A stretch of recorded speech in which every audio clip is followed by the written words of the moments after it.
Well Studio, we welcome now Senator Chuck Younger. He represents District 17, Lowndes and Monroe counties, serves as the chair of the Senate Agriculture Committee and the vice chair of the Senate Economic Development Committee. Senator, thanks for coming on.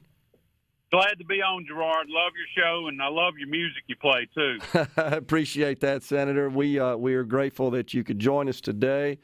Gosh, we got less than a month. We're going to be back at the Capitol.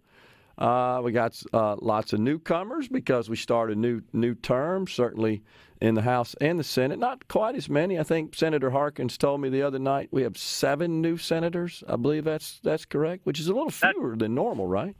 That's correct. It's a lot fewer than normal. No, I've been told that it's normally 13 to 15, but yeah. Just look forward to going back. Actually, it's going to be a lot easier going back into session than it will be being here at home during December, because everybody wants to invite you to everything, to ask for all kinds of new money. That's right. That's pretty much the way it works. That is a good overview of that for sure. Good summary.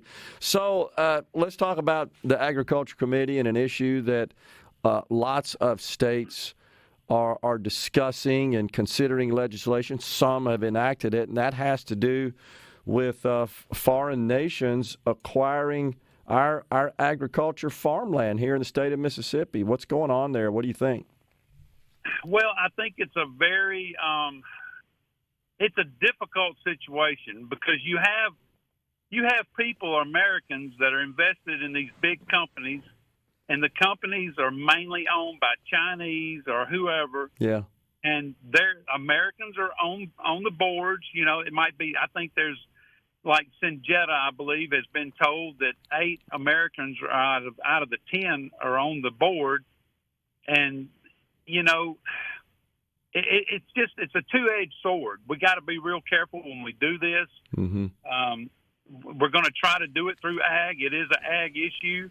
But we want to get it right and make sure that we don't mess up, because, you know, Chinese is our biggest customer for farmers. Yeah, yeah. Whether you like them or not, I know they're a hostile country just like Russia, but they buy more of our stuff, soybeans, corn, and they're a good customer, yeah, whether you like them or not. Mm-hmm. Well, essentially, our farmers feed the entire Chinese nation virtually. We do.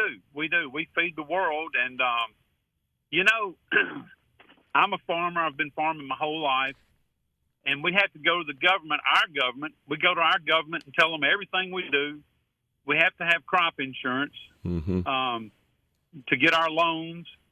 The government knows everything we do, and that's probably why the prices of commodities are either at a level or either below level price. Yep. So we don't really get a good deal on getting our fair share of what we grow. We don't get a good price for what we're growing. But that's hard, you know, that's just the way it is. Yeah. But you know, the farmer feeds America, and you know, there's not many young farmers. I mean, I think the average farm age is like 60. Well, I'm 60. So I'm considered a young farmer. Golly. Well, so what are you thinking in terms of legislation? And I agree with you. I mean, if I'm a farmer and I've got an asset, land, and a foreign entity, in this case China, wants to acquire that land and they're willing to pay a fair price for it, and I could financially benefit from that. You know, I don't want the government necessarily interfering with that, but on the other hand, I don't want them to do that and then turn it against us in some way. Right. You know, the farmer's been working his tail off his whole life, and at the end of, you know, he's getting close to seeing that he's at the end of his rope. He's got grandchildren. He's got children.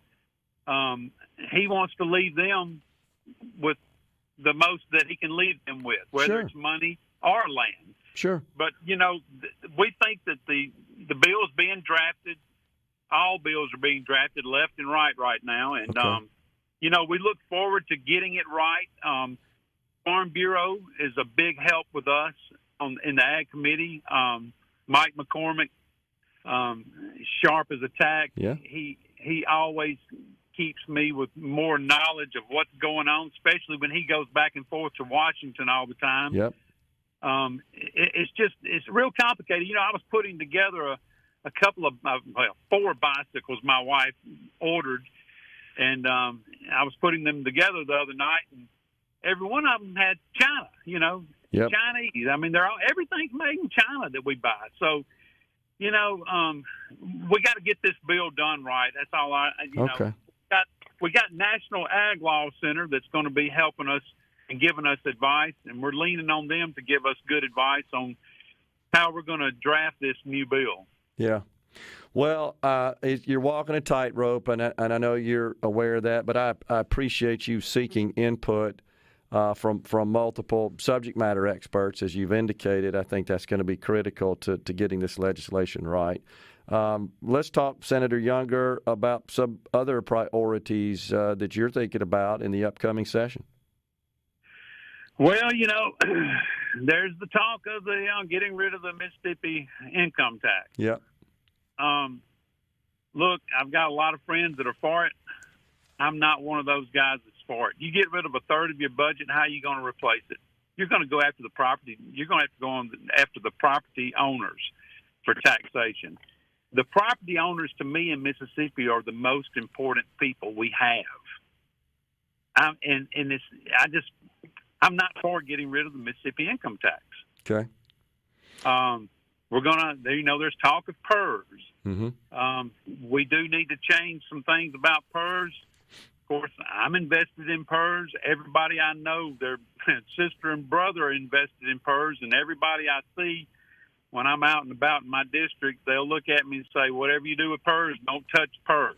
But we've got to maybe do some kind of legislation for the people that are coming into PERS, the new people, and I don't know. There's a lot of issues about it that we're going to be looking at, I believe, this session. Yep.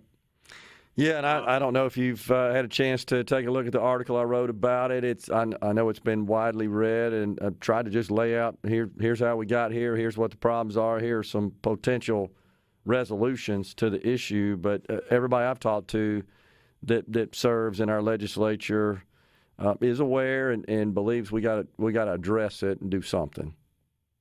We do. We've been kicking the can down the road, as former Senator Simmons used to say. Now he's our Central Highway Commissioner. Yeah. He used to say, "Kicking the can down the road." I never will forget that, and he's exactly right. Yeah. But we do need to try to address it and fix it. Yep. What about the ballot initiative process? That's something that we don't have anymore in the state of Mississippi based on a Supreme Court ruling, and we've had a couple of sessions with some action, but they just kind of died, false starts. Where do you stand on that, Senator? Yeah, we need to get it back, but I don't think it needs to be – I don't think – people vote for us to go down to Jackson to do the laws and to stand up for them. Yep. And look, my number one thing is to stand up for the people back home, whether they're Republican or Democrats. When I get a phone call, and my my number's out there. Yeah. I give it to everybody. So if they have an issue with an agency or something, they call me, and I try to get it fixed as best I can. But the ballot initiative, I think we do need to get it back.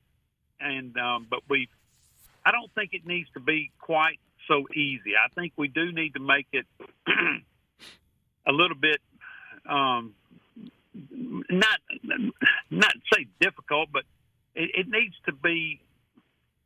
It needs to be a little bit more difficult to get it passed. Well, I didn't mean to interrupt you, but mainly that seems to revolve around the number of signatures required. That seems to be the point of contention between the House and the Senate. The House's version, the bill that they forwarded, would retain the same and keep the same calculation.